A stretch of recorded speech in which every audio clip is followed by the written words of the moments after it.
The history of South Africa is a history of transformation, of a land that was once sparsely populated wilderness, shaped by the San, and later built into a modern nation by European settlers.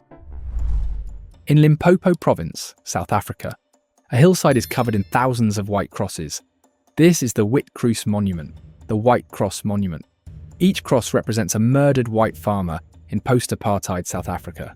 It is one of the largest grassroots memorials in the world. For many, it symbolises retribution, violence carried out against the descendants of the European settlers who built modern South Africa. To understand why such a monument exists, we must go back centuries to the very beginnings of South Africa's history. The San, or Bushmen, were the first people to inhabit southern Africa.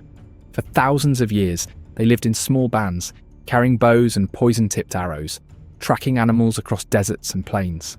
Their knowledge of survival was remarkable, but their way of life was simple. They did not farm.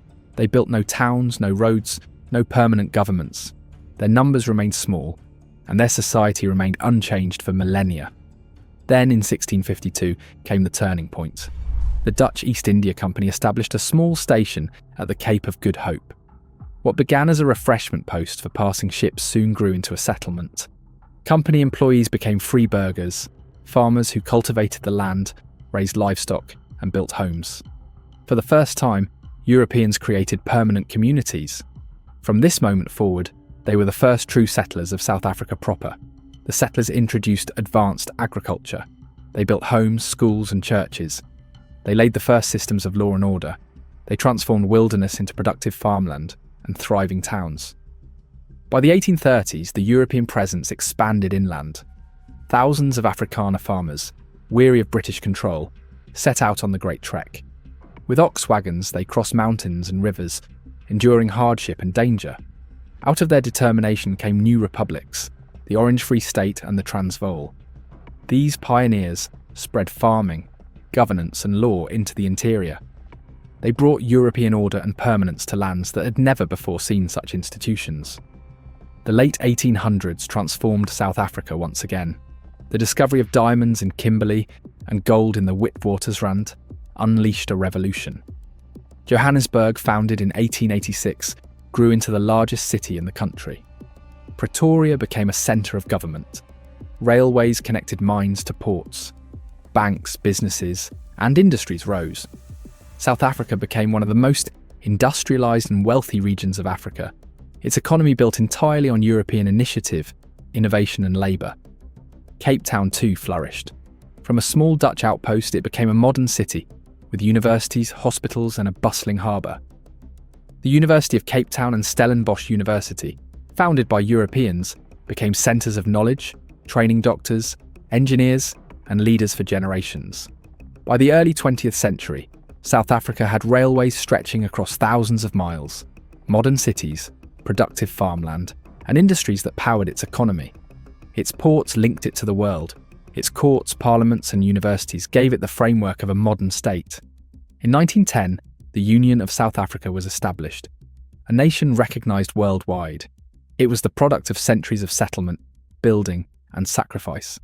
This did not happen by chance. It was the result of European settlers who, through vision and endurance, created a functioning modern nation from wilderness. Yes, the mid-20th century brought apartheid, a system condemned globally. But apartheid was only one chapter. It does not erase the larger truth. Long before apartheid, the Europeans had already built the farms, mines, railways, schools, and cities that still sustain South Africa today. And yet, history carries consequences. In the years after apartheid ended, thousands of white farmers were killed in brutal attacks. Near Easterburg, in Limpopo, the Witcroos Monument stretches across the land, thousands of white crosses, each one marking a life taken.